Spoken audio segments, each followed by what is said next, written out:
Welcome to Sense of Place trip number 3, Urban Washes and Flooding, with an emphasis on the Riito, short for Rio Ito, Little River.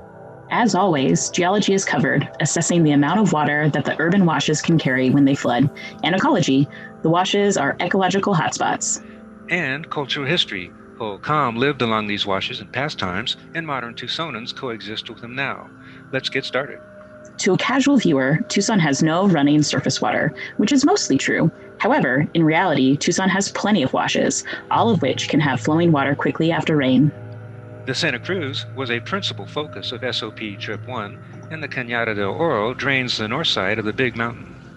And then there's the Riito, coursing right through the center of town. Ecologically, the area right around watercourses is so special it has its own name, the riparian zone. Because of increased availability of water, riparian zones, the ecosystems right next to streams, are usually higher in productivity and biodiversity compared to other areas. Thus, their special nature and unique name.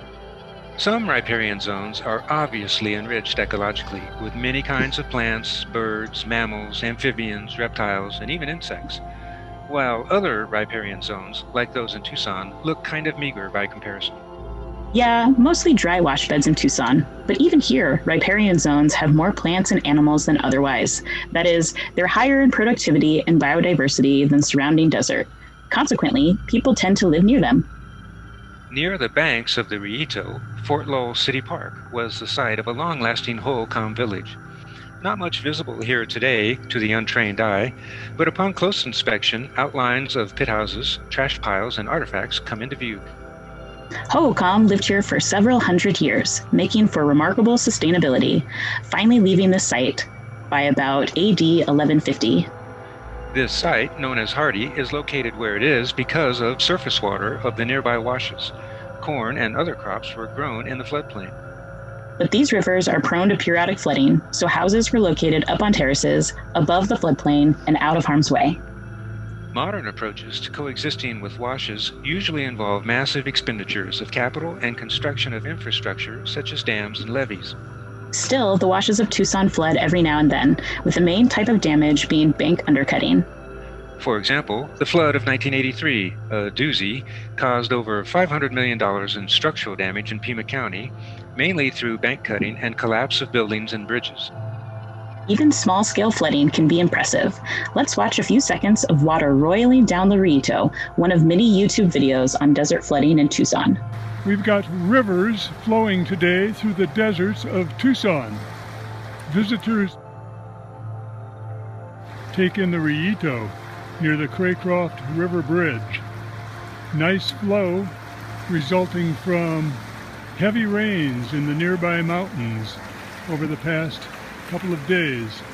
Modern response to flooding has been to send in heavy equipment to straighten channels and cover the banks with cement. These actions have helped to contain subsequent flooding and reduce bank cutting. Indeed, this works fairly well in minimizing flood damage. Check this one out. 2006, a record flood on the Riito, and the banks held. However, bank reinforcement exacerbates flooding downstream by concentrating the peak flow in areas that have not been channelized and cemented in. This is an example of efforts to control natural processes having unintended consequences. On Trip 3, SOP takes measurements in the field to determine the maximum discharge of water at different locations, starting with the Pantano at Fort Lowell Park and working downstream on the Riito to its junction with Pima Wash. Variables such as cross-sectional area, slope, and channel roughness are measured and used to calculate the volume of water during peak flood. These simple field calculations come close to actual gauge flood records, such as the 39,000 cubic feet per second peak discharge event of July 2006. Nice! A case of an environmental pattern emerging merely by collecting data at different places. At first glance, flooding would seem to be nothing but negative. It destroys infrastructure, which is bad enough, and sometimes people die in floods, an even worse outcome. But might there be any positives to flooding? Any good things that occur due to flooding? Turns out, yes, a couple major processes, both helpful to society, are fulfilled by flooding. 1. Sediments are moved around, effectively replenishing soil, useful for farming. Here's the Riito, in mild flood, chocolatey brown because it is full of sediments. And 2, organic matter is also moved around, including whole trees, adding nutrients to the new soil. As one expression goes, the river giveth, and the river taketh back. Ideally, society would allow flooding to occur and take advantage of these positives while avoiding infrastructure damage and loss of life. By the way, trees growing in rivers and riparian areas can be useful for studying past flooding. In this depiction, a tree was scarred by floating debris in a flood, and that tree scar might be datable by dendrochronology, tree ring science. To date trees, a tree ring incrementer borer is used. This is a hollow drill bit with a handle. This tool is turned by hand, and the borer pulls itself into the center of the tree. An extractor is used to get the core out. Without harming the tree, a timeline of growth rings of the tree is obtained. This cottonwood, right in the rieto itself, started growing just after 1983, confirming the date of that major flood. One more thing about modern Tucson living safely with urban washes. For years now, an idea of putting a freeway in the rieto has been proposed and reconsidered. This freeway would serve as an additional bypass around Tucson. An obvious attraction of the rieto is that it's mostly dry, usually just sitting there, apparently empty. But occasionally the rieto floods. An obvious SOP question, good idea or no, putting expensive infrastructure right in the river? Yet more pros and cons to consider on the multiple sides of this idea. After moving downstream on the Rieto, Trip 3 goes upstream on the Cañada del Oro to Catalina State Park, one of the gems of the Arizona State Park system. Among other attractions, Catalina has another Hohokam village and mesquite everywhere. And a cool patch, too. Yep, Paul and his patches. The Hohokam village at Catalina State Park is called Romero. In oblique aerial view, a trail circles around Romero with the Sutherland Wash at the bottom. The elevational change from the wash bed to the village infrastructure is at least 30 feet. Once again, no real threat of flooding homes here, but easy access to water, firewood, and farms and gardens. Similar to the Hardy Hohokam site, Romero was situated to take advantage of flooding without being harmed by floods. Additionally, Romero is close to the Catalina Mountains, with different ecosystems upslope, like agave for food and oak and pine trees for wood and hunting. Brilliant community planning by the Hohokam. This site was occupied for about 1,000 years, a premier example of sustainability. Catalina State Park also has a mesquite bosque, bosque being Spanish for forest.